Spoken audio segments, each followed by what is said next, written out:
Alhamdulillahirabbil alamin wassalatu wassalamu ala asyrafil anbiya'i wal mursalin wa ala alihi wa sahbihi ajma'in. Rabbi shrah li sadri wa yassir li amri wahlul 'uqdatam min lisani yafqahu qawli. Yang saya hormati saudara Syafiq. Seterusnya kepada sidang pendengar Radio IKIM yang dihormati sekalian, alhamdulillah syukur kita kepada Allah Subhanahu wa taala kerana Allah Subhanahu wa taala masih memilih kita untuk berada di dalam majlis ilmu, iaitu majlis yang penuh dengan kebaikan dan keberkatan. Sebagai awalan pertemuan kita pada petang ini, marilah sama-sama kita mengingatkan diri kita, saya dan anda semua para pendengar, apabila kita hadir dalam majlis ilmu di mana saja, sama ada di ruang udara ataupun dalam kenyataannya, kita menjaga niat, kerana niat ini sangat penting. Dan sekurang-kurangnya ada dua niat yang paling pokok untuk kita jaga setiap kali kita hadir dalam majlis ilmu. Iaitu yang pertama, untuk bila kita dengar, kita niatkan untuk amalkan. Yang kedua, kita niat untuk kita sampaikan. Jadi cara yang terbaik untuk kita menyampaikan ilmu ialah dengan mengamalkannya. Betul. Jadi antara niat untuk amalkan, niat untuk sampaikan ni sangat berkait rapat. Sebab itu cara berdakwah dengan sebaik-baiknya ialah dengan mengamalkan Islam. Pagi tadi alhamdulillah saya sempat mendengar Ustaz Ibil Liu dalam ruangan motivasi pagi yang mengatakan Islam itu sifatnya hidup. Jadi apabila kita mengamalkan Islam, itulah benih yang menghidupkan jiwa orang lain yang berdekatan dengan kita. Jadi akhirnya orang apabila melihat keindahan Islam yang kita amalkan itu, walaupun kita tidak bersuara, tetapi tindakan kita itu sebenarnya lebih mempengaruhi daripada kata-kata kita. Mudah-mudahan kita pada petang ini apabila kita dengar ilmu ini, insya-Allah mudah-mudahan kita dapat amalkan dan kita sampaikan, dan sebaik-baik cara untuk kita menyampaikan ilmu ialah dengan mengamalkannya, insya-Allah. Pada petang ini kita memilih tajuk masih lagi dalam langkah yang akhir dalam untuk kita mencelikkan mata hati dalam siri Mukmin Profesional ini, iaitu kita akan bercakap tentang kematian, dan segala yang berkaitan dengannya. Kalau kita lihat dalam 7 Habits oleh Stephen Covey, dia kata begin with the end in mind, bermula dengan satu pengakhiran. Sebenarnya sejak awal lagi, sejak dulu lagi dalam Islam, kematian ini penting. Betul. Kerana dalam ungkapan para bijaksana, dia mengatakan bahawa siapa yang tidak tahu untuk apa dia mati, tidak layak dia hidup. Siapa yang tidak tahu untuk apa dia perlu mati, dia tidak layak hidup. Jadi perjalanan sebenarnya menuju kematian telah bermula sejak kita dilahirkan. Perjalanan menuju kematian telah bermula sejak kita dilahirkan sebenarnya. Sebab itu kita kena membicarakan soal mati ini, kerana soal mati ini penting bukan saja untuk hidup selepas mati, tetapi untuk hidup sebelum mati. Jadi 3 golongan kalau kita lihat pada minggu yang lepas, saya hanya menguraikannya selayang pandang, tetapi izinkan saya pada petang ini untuk memperincikan sedikit, untuk mendetailkan sedikit 3 golongan dalam menghadapi kematian. Yang pertama, golongan yang takut mati. Golongan yang takut mati ni apabila dia diingatkan atau terdengar tentang kematian, timbul kesan yang negatif dalam dirinya. Dia timbul satu ketakutan, rasa bimbang, rasa trauma, fobia, takut nak hadapi kenyataan. Sedangkan hakikatnya, kalau kita sanggup datang, mesti kita sanggup pulang. Bila kita nak datang ke dunia ni, dah sanggup dah. Jadi kita sanggup juga akan pulang apabila dipanggil oleh Allah Subhanahu Wa Taala. Jadi orang yang takut mati ni apa tandanya, Syafiq, dan para pendengar, kita lihat dia fizikal dia jadi lemah, tak bermaya, emosi dia jadi celaru, jiwa jadi kecil, jadi pemenung, jadi murung dan sebagainya. Hakikatnya dia mati dah sebelum mati. Jadi dia hidup sebagai seorang pengecut. Saya teringat apa ungkapan orang yang pengecut ataupun takut menghadapi mati ni. Dia kata si pengecut akan mati beberapa kali sebelum mati yang sebenar. Dia mati banyak kali. Jadi kita harap kita tidak akan menjadi orang yang dikatakan golongan pertama, takut mati ini. Kalau kita lihat supaya kita muhasabah diri kita, mengapa terjadi orang takut mati? Kenapa orang ni takut mati? Yang pertama, kerana dia tak ada ilmu tentang kematian. Jahil tentang kematian. Saya teringat apa yang dikatakan dalam pepatah Arab, al-mar'u wadu ma jahila. Seorang itu menjadi musuh apa yang dia tak tahu. Dia sebenarnya dia tak tahu tentang mati ni. Sebenarnya kehidupan selepas mati sebenarnya lebih luas ya, lebih mencabar nikmatnya ke cabarannya daripada hidup sebelum mati. Betul. Ya. Saya teringat kalau kita tengok dalam National Geographic tu, dia kata alam di bawah laut ni sebenarnya lebih luas lagi daripada daratan, alam di atas daratan. Ya. Banyak lagi haiwan-haiwan, hidup-hidupan di dalam laut daripada yang di atas darat ni, kerana bumi ni terjadi daripada 70% air dan hanya 30% daratan, kan. Kalaulah begitu, kalau kita nak buat perbandingan, hidup selepas mati ni sebenarnya lebih luas lagi daripada hidup sebelum mati. Jadi kita, sebab itu untuk kita mengatasi trauma takut mati ni, hendaklah kita mempelajarinya. Bila kita ada ilmu tentang itu, kita tak takut mati. Jadi kita akan memusuhi apa yang kita tak tahu. Jadi apabila kita ada ilmu, kita tahu, kita faham, kita takkan takut mati lagi. Jadi manusia, kalau kita lihat, kena tahu apa dia kematian, bagaimana dia menghadapi kematian, dan apa persiapan ataupun bekalan apabila nak menghadapi kematian. Jadi kita sekarang ni saya ingin menegaskan kita perlu belajar tentang kemahiran hidup.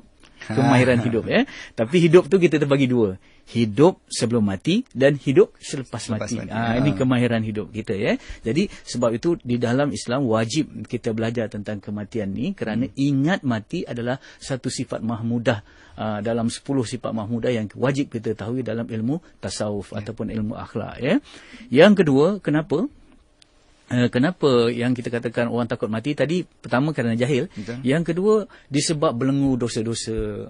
Dia dah buat banyak dosa, kita dah buat banyak dosa. Jadi bila banyak dosa ni, macam orang bersalah lah.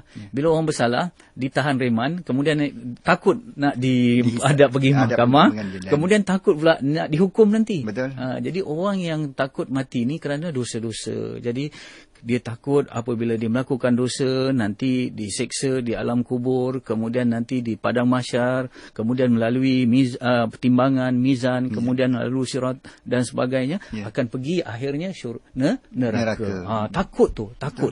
Jadi sebab itu untuk mengatasi takut mati kerana dosa ni, tak ada jalan lain kecuali bertaubat. Kalau tadi kita belajar, kalau kita jahil, kalau kita banyak dosa, kita kena bertaubat.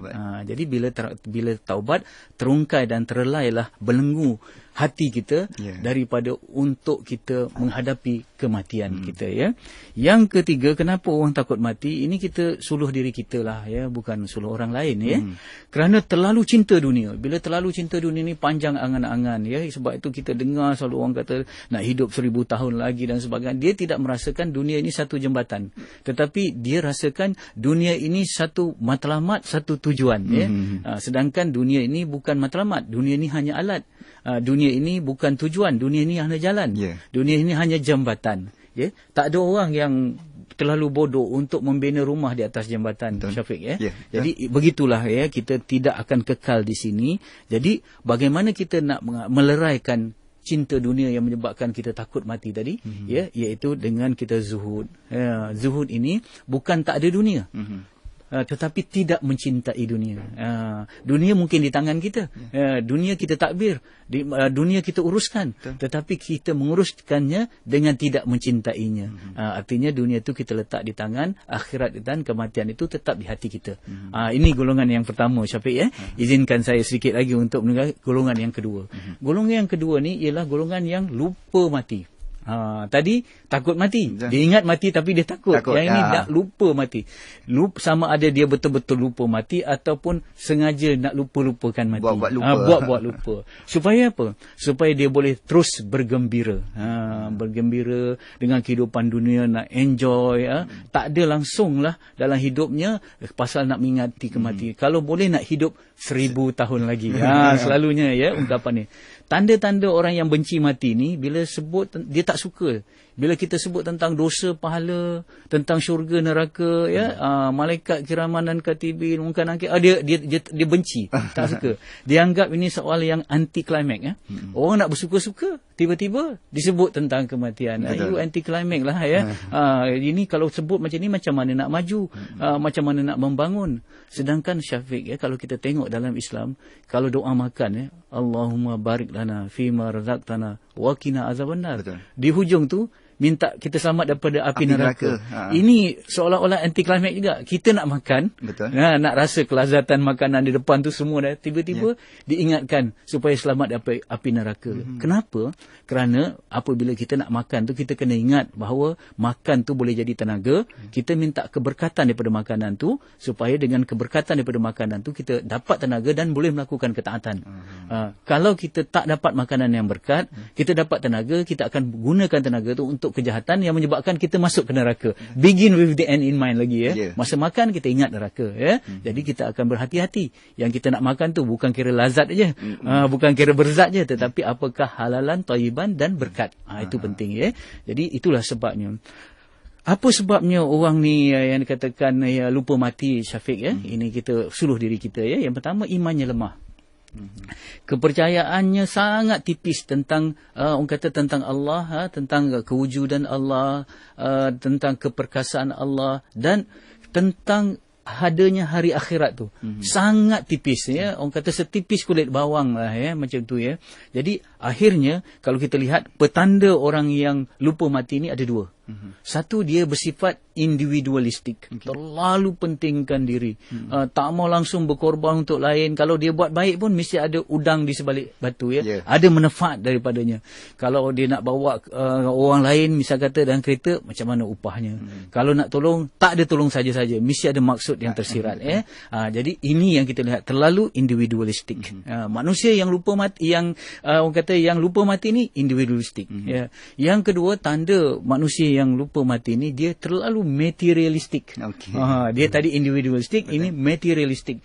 Apa saja yang dia fikirkan ialah keuntungan di sudut duniawi, yang tangible. Yang tangible, dia tak lihat langsung yang intangible ni, yang tak nampak, yang soal persaudaraan, kasih sayang, kemesraan, pengorbanan yang tak nampak dalam bentuk dollar and cent ni. Dia tak akan korbankan apa-apa. Yang dia nampak hanya dalam bentuk maddiah ataupun dalam bentuk harta.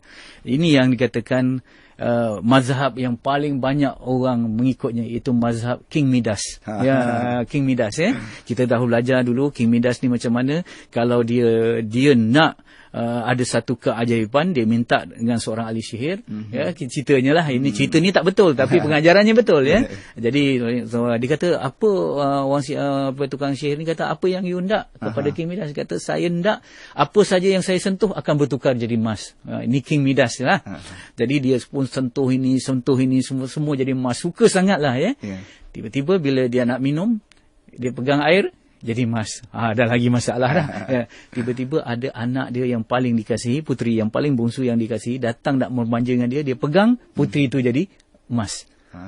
Jadi waktu tu baru dia tahu bahawa emas atau material bukan segala-galanya. Kasih sayang kepada isteri, kepada anaknya tadi ya. Tetapi dalam realitinya banyak manusia yang lupa mati ni penganut King Midas. Cuba tengok ya. Kerana harta pusaka, berantakan antara saudara mara, bergaduh antara adik-beradik, tak bertegur siapa tu ya, kerana harta pusaka ya. Itu tak tengok lagi dalam peperangan yang berlaku antara negara dengan negara, antara kaum dengan kaum, bersengketa kerana apa? Kerana sikap tadi materialistik dan individualistik. Akarnya mana? Akarnya lupa mati. Itu yang kita kena jaga.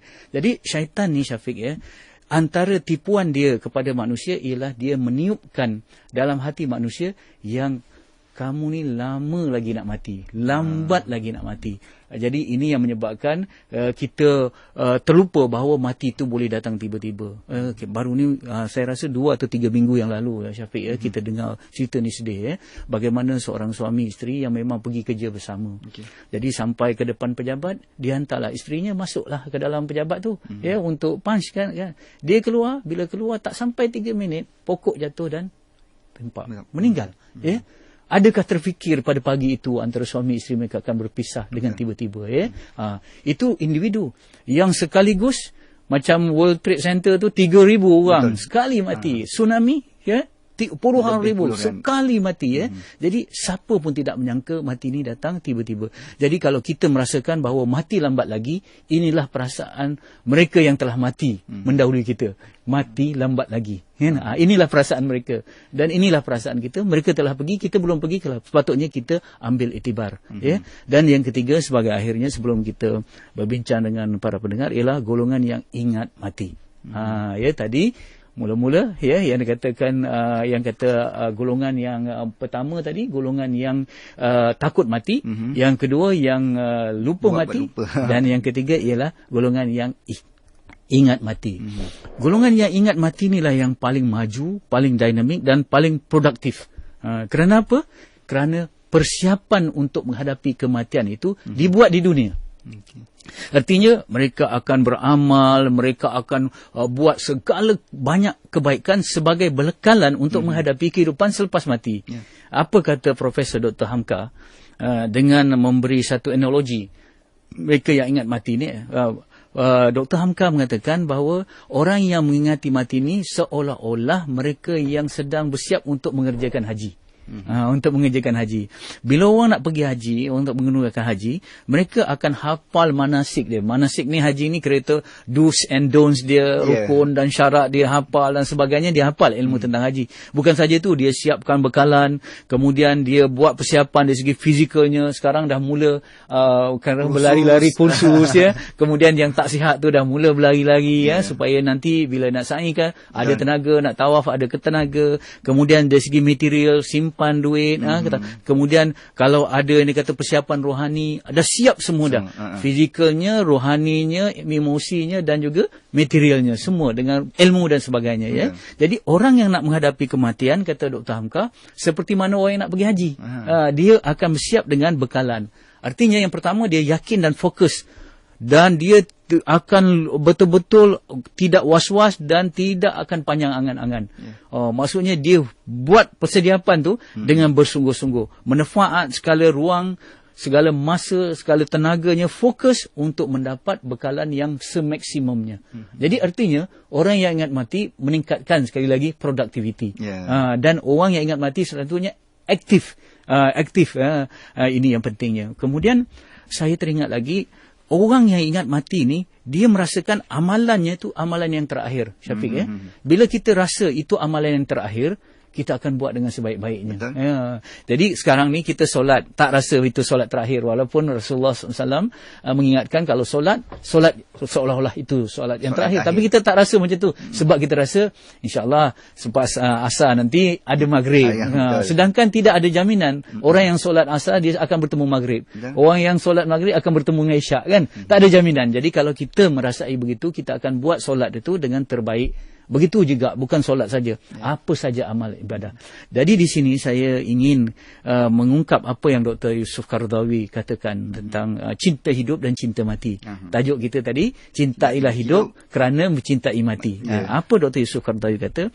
Orang yang mukmin, dia mencintai hidup untuk menegakkan kewajiban dan hukum Allah di muka bumi. Dia cinta hidup kerana dia nak menegakkan kewajiban dia, tanggungjawab dia, tuntutan hukum hakam Allah yang terbeban pada dirinya, yang takrif pada dirinya untuk dia laksanakan. Dia cinta.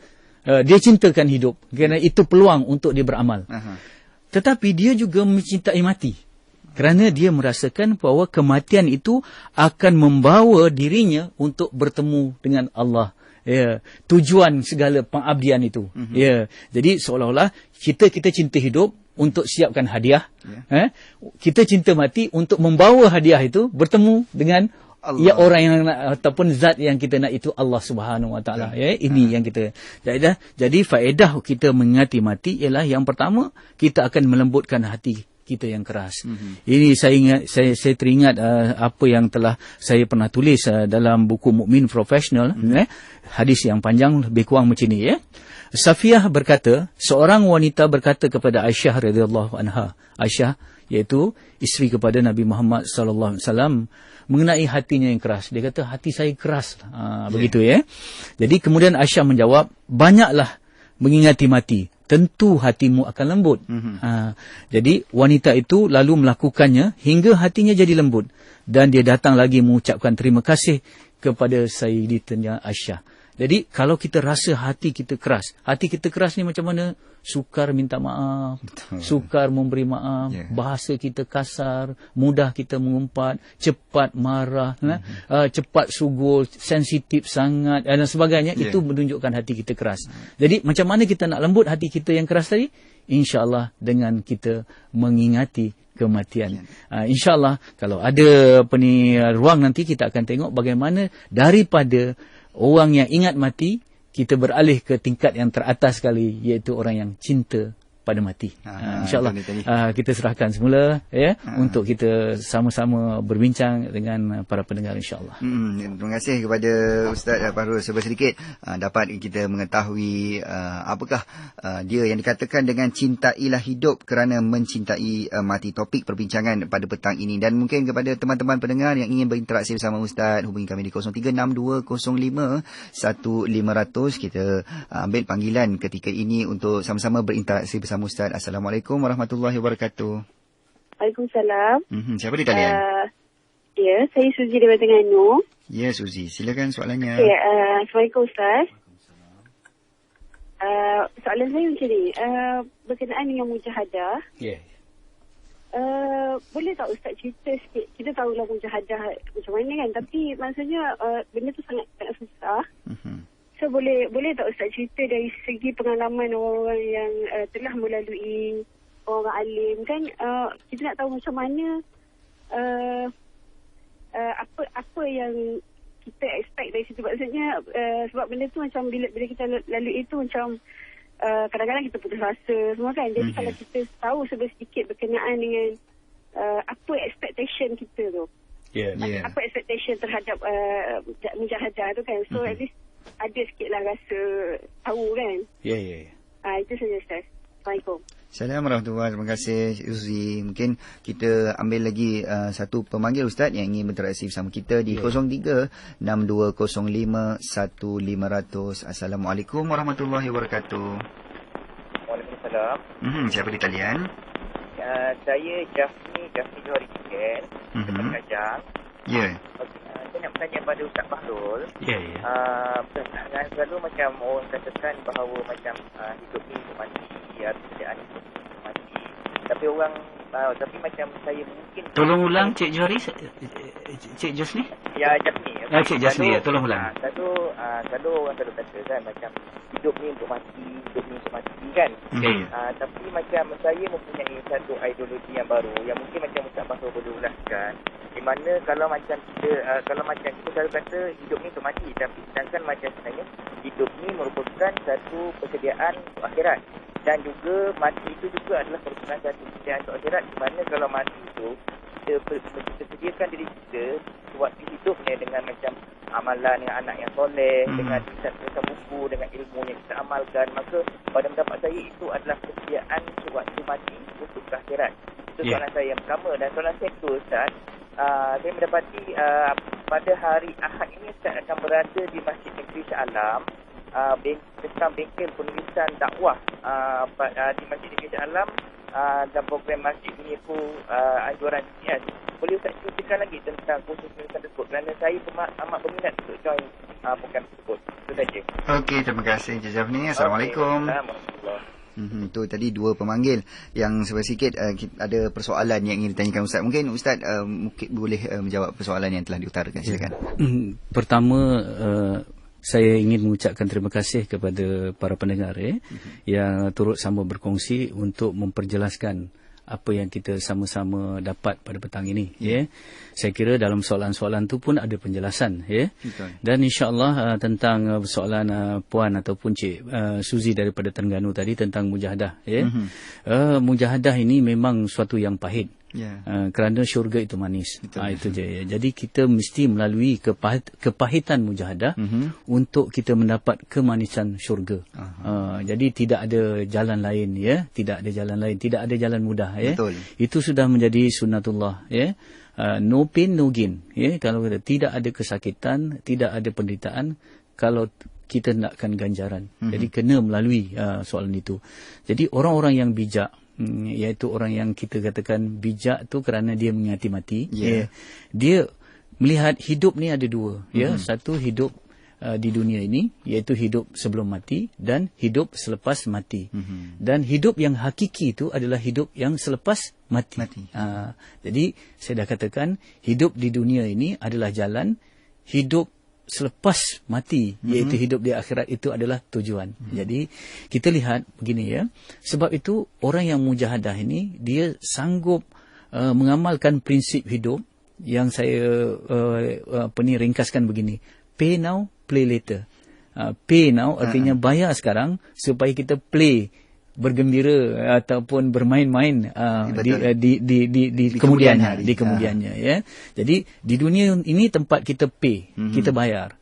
Tetapi di akhirat nanti ialah tempat kita menerima, kita bersuka-suka, berseronok-seronok ya.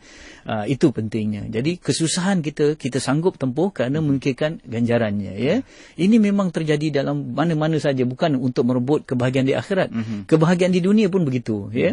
Kalau student tu dia kena sanggup bercekang mata untuk study supaya dia dapat result yang baik. Betul ya? Begitu. Seorang peniaga mesti sanggup bersusah-susah untuk mendapat keuntungan ya. Seorang olahraga dia sanggup berlatih ya, supaya dia dapat kemenangan, kejayaan itu. Jadi ini adalah satu rules of life satu peraturan dalam hidup Cuma orang mukmin dia melihat kehidupan ini bukan dalam sekup yang sempit. Sebagai seorang olahraga ke seorang peniaga ke, dia lihat lebih luas lagi. Betul. Iaitu di akhirat sana yang dikatakan syurga itu ya. Jadi sebab itu dia sanggup membayar dengan kesusahannya kerana Allah Subhanahu Wa Taala menegaskan bahawa jangan kamu mengaku beriman sebelum kamu diuji. Dan dikatakan juga oleh Rasulullah sallallahu alaihi wasallam bahawa al-jannatul huffat bil makarih. Syurga itu dipagar dengan kesusahan. Kesusahan. Jadi kita mesti sanggup bermujahadah ya. Jadi macam mana kita ni dalam mujahadah ni mesti ada jatuh bangun. Ya, kadang-kadang hati kita ni soal mujahadah ni soal hati ya. Kadang-kadang kalau kita tengok orang tu kuat dari segi fizikalnya tapi dia tak bangun subuh. Walaupun dia boleh angkat berkilo-kilo kan, tapi dia tak boleh bangun subuh angkat selimut. Kenapa? Ini kan mujahadah ni bukan soal fizikal, soal hati ya. Jadi bila kita kata soal hati ni sifatnya bolak-balik Syafiq ya. Bolak-balik. Kadang-kadang ada iman kita waktu naik, kadang-kadang turun. Itu yang dia kata Yazid wa Yunkus tu, dia akan bertambah, dia berkurang dan sebagainya. Jadi kita kadang-kadang kita kalah dalam mujahadah. Tetapi kita tidak mengalah. Itu penting kita mungkin kalah dalam satu pertempuran dengan hawa nafsu, tetapi kita tidak akan kalah dalam peperangan. Pertempuran tu satu siri yang mewujudkan peperangan yang besar Kita mungkin kalah dalam satu pertempuran, tetapi kita tidak akan kalah dalam satu peperangan Maksudnya saya ingin simpulkan begini kita tidak akan kalah dalam bermujahadah selagi kita tidak mengalah. Jatuh kita bangun balik walaupun jatuh kita rela bertongkat dagu untuk kita meneruskan perjalanan ini. Dan berita baiknya Syafiq bahawa Allah Subhanahu Wa Taala ni memang sayang kepada orang yang bermujahadah. Jadi Allah Subhanahu Wa Taala berjanji untuk membantu orang yang bermujahadah. Sebab tu dalam Al-Quran Allah Subhanahu Wa Taala memang telah menegaskan wallazina jahadu fina lanadiyannahum subulana kami akan beri pimpinan kami ataupun bimbingan kami ataupun pimpinan kami bagi mereka yang bersungguh-sungguh di jalan kami Artinya kita kena tunjuk kesungguhan kita Sebab itu dalam satu hadis kursi Allah Subhanahu Wa Taala menegaskan selangkah kita menuju Allah, Allah datang kepada kita 1000 langkah. Kalau kita datang secara berjalan, Allah datang kepada kita secara berlari. Tetapi permulaan tu kita mesti ada orang kata kekuatan untuk memulakan satu mujahadah ini. Jadi inilah yang ditempuh oleh kalau kita tengok para sahabat dulu macam mana mereka bermujahadah. Salafus salih mereka macam mana mereka bermujahadah. Kita ingat senang ke mereka nak dapat ke tahap iman ni Kalau kita tengok mereka yang bermujahadah, subhanallah, ada di antara para sahabat ni yang meletakkan ketul-ketul batu di dalam mulut mereka. Hanya untuk apa? Hanya untuk mengelakkan dan bermujahadah agar mereka tidak mengumpat. Ada mereka apabila tersalah mereka akan hukum diri mereka. Ini cara mereka bermujahadah di jalan Allah Subhanahu Wa Taala. Jadi inilah yang saya nak pesan kepada diri saya dan juga sahabat-sahabat yang lain bahawa apabila kita dah tekad untuk menuju Allah, kita sanggup menempuh segala kesusahan untuk menghadapinya. Dan kalau kita menghadapi kesusahan, kalau kita jatuh, jangan menyerah. Kita teruskan kerana Allah Subhanahu Wa Taala akan memberikan bantuannya. Kita yakin Allah akan, kita sangka baik bahawa Allah akan memberi kekuatan untuk kita menujunya, insya-Allah. Itu yang pertama Yang kedua Cik Jasni sebenarnya tentang hidup untuk mati, ataupun memanfaatkan dunia ni untuk apa, untuk akhirat, ini saling berkait mengait. Betul. Asalkan prinsipnya yang kita tahu, dunia ini adalah ladang untuk kita tanam, dan di akhirat tempat kita menuainya. Jadi kalau kita tengok amal jariah tu, harta yang diberikan, dinafkahkan di jalan Allah, ilmu yang dimanfaatkan, doa anak yang soleh, semuanya kita wujud di dunia. Betul? Semuanya di dunia. Betul. Sebab tu saya ingin menarik perhatian kepada apa yang setelah saya katakan sebelum ini. Mencintai syurga tidak berarti meminggirkan dunia. Jadi hidup kita ni ada dua. Ada hidup kita, bukan hidup, orang kata selalu kita dengar hidup hanya sekali. Bukan, hidup aja 2 kali. Itu yang saya kata tadi, hidup sebelum mati dengan hidup selepas mati. Jadi orang yang bijaksana, bukan sini saja, orang yang bijaksana, dia akan memanfaatkan hidup yang pertama ini untuk hidup yang selama-lamanya, yang untuk yang kedua. Jadi bagi saya, itulah yang penting bagi kita. Jadi bila kita melihat dunia ini sebagai ladang di akhirat, kita tengok ladang untuk akhirat. Orang yang di dunia ni seorang peladang, artinya orang yang sibuk menjaga tanaman, sibuk mengairinya, sibuk dan sebagainya. Itu yang saya kata, orang akhirat sebenarnya sibuk di dunia. Sekali lagi saya katakan, orang akhirat sebenarnya sibuk di dunia. Okey. Yang kedua, tentang program penulisan, saya rasa rujuk sajalah kepada pihak penganjur. Tetapi saya ingin memberitahu di sini bahawa saya ada overlap tentang jadual ini. Tapi saya tak ada, kerana ini terlalu peribadi, saya tak gunakan wadah ini untuk menjelaskannya. InsyaAllah saya akan jelaskan dalam Facebook ataupun dalam blog saya, insyaAllah. Itu tadi jawapan yang telah Ustaz utarakan daripada 2 orang pemanggil kita, daripada Puan Suzy dan juga Encik Jafni. Apapun, insyaAllah perbincangan kita pada hari ini, cintailah hidup kerana mencintai mati, bersama dengan Ustaz Bahrul Mat Joy. Banyak yang kita boleh kongsikan. Teman-teman kita di Facebook pun ada persoalan-persoalan yang ingin ditanyakan. Antaranya daripada Saira Razif. Katanya, Ustaz, agaknya bagaimana ingin mengajak ahli keluarga untuk sama-sama mengingati mati. Kerana sesungguhnya mati itu pasti. Ingin mengajak sama-sama melakukan kebaikan tanpa menyinggung perasaan keluarga. Agaknya itu mungkin perasaan yang dialami oleh individu tersebut. Saya rasa akan memikirkan bagaimana hendak mengajak kaum keluarga. Pertamanya saya ingin tegaskan bahawa apa yang telah Allah tentukan untuk kita hadapi, sebenarnya itu yang terbaik untuk kita. Jadi jangan ada keluhan, jangan ada penyesalan. Kenapa kita ditakdirkan hidup dalam keluarga yang begini-begini. Jadi kita mungkin bertanya-tanya kan, kenapa Allah tak jadikan aku lahir dalam keluarga ulama, orang yang memang betul dan amalkan Islam dan sebagainya. Kenapa aku lahir dalam keluarga yang begini? Begini. Jadi jangan begitu. Sebab bila Allah Subhanahu Wa Taala telah takdirkan kita berada dalam suatu keadaan, satu suasana, itulah suasana dan keadaan yang terbaik untuk kita. Allah lebih tahu apa yang terbaik untuk kita berbanding diri kita sendiri. Tetapi yang menjadi kewajipan kita ialah kerja kita. Jangan kita tanya kerja Allah, tapi kerja kita. Kerja kita ialah apabila kita menerima kesedaran. Soalan daripada siapa tadi? Daripada Saira Razif. Saira tadi menunjukkan beliau telah ada kesedaran untuk beragama. Beliau ada niat untuk membawa ahli keluarganya kepada Islam. Beliau ada satu cita-cita untuk membawa keluarganya untuk ingat mati sebagai persiapan untuk beramal dan sebagainya. Saya kira niat ini suatu yang paling mahal. Kerana ada orang tak terniat pun. Jadi ini suatu yang mahal. Cuma niat ini perlu disusuli oleh tindakan. Jadi tindakan apa? Dua perkara. Saya ingin berkongsi dengan anda apa yang saya dengar dalam motivasi pagi tadi juga. Saya oleh Ustaz Abid Liu. Saya suka dengar beliau dan saya banyak belajar. Yang pertama, dia kata perlu kita doa betul, doa yang sungguh-sungguh ni. Orang sampai ke peringkat menangis. Rasulullah SAW betapa tinggi hikmahnya baginda. Tidak ada orang yang boleh menandingi Rasulullah dalam hikmah berdakwah. Begitu berakhlak, begitu lembut, begitu kasih sayang, betul. Tetapi sungguh pun begitu, baginda tidak meninggalkan doa. Doanya artinya beliau baginda nafikan segala usaha ikhtiarnya, tetapi terus berdoa kepada Allah, pemilik segala hidayah. Jadi Allah Subhanahu Wa Taala boleh bagi hidayah dengan sebab kita meminta-minta dengan bersungguh-sungguh. Ya Syafiq ya. Macam mana sampai ke peringkat menangis?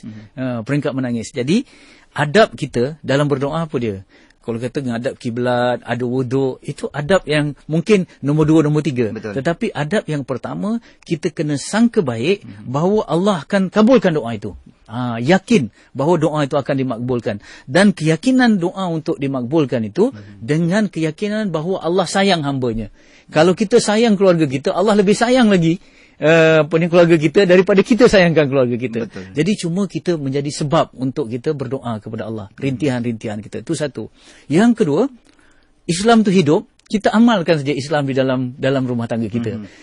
Kita sebagai anak ke, kita sebagai suami ke, isteri ke, walaupun di mana level kita, di atas ke di bawah. Tapi bila kita amalkan Islam itu hidup, dia akan berakar.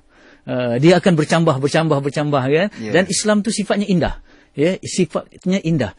Bila indah, pasti orang tertarik dengan keindahan Islam. Cuma sekarang, kita tidak dapat mempamerkan keindahan Islam sebab kita tak amalkan Islam yang sebenar. Okay. Jadi, kalau kita amalkan Islam yang sebenar, kita umpama ada bunga dalam diri kita. Ada bunga. Bunga ni harum, bunga ni indah. Orang akan tertanya-tanya, kenapa dia jadi begitu? Bila orang bertanya kenapa, baru kita siapkan apa sebenarnya. Macam kuih lah ya. Yalah. Bagi dia makan dulu. Dia sedap. Dia kata, apa nama kuih ni? Kemudian dia tanya, macam mana nak buat? Kemudian, apa resipinya? Macam itulah kita dengan Islam. Ya. Kita pamerkan dulu keindahan Islam. InsyaAllah, orang akan nampak dan orang akan bertanya dengan Islam. Action speaks louder than words. InsyaAllah. Ya, itu yang saya ingin tegaskan. Ustaz, mungkin untuk kita ambil pemanggil kita yang ingin berinteraksi bersama kami di 0362051500. Mohon jauhkan daripada radio kalau mendekati. Assalamualaikum warahmatullahi wabarakatuh. Waalaikumsalam warahmatullahi. Siapa di talian? Saya Haji Norin daripada Teruk Paling Megadang sini. Sahabat saya. Yeah. Silakan. Saya nak bertanya pada Ustaz Fahrul. Ya. Kalau kita baca dalam Fadail Amal dalam bab Fadilah Solat, dia ada satu perenggan di situ dikata, sembahlah Allah seolah kamu melihatnya. Anggapilah diri kamu di kalangan orang-orang yang telah mati. Dan berwaspadalah dengan sumpah orang yang terhinanya. Dan jangan lepaskan solat isyak dan subuh walaupun datang ke masjid dengan cara merangkak.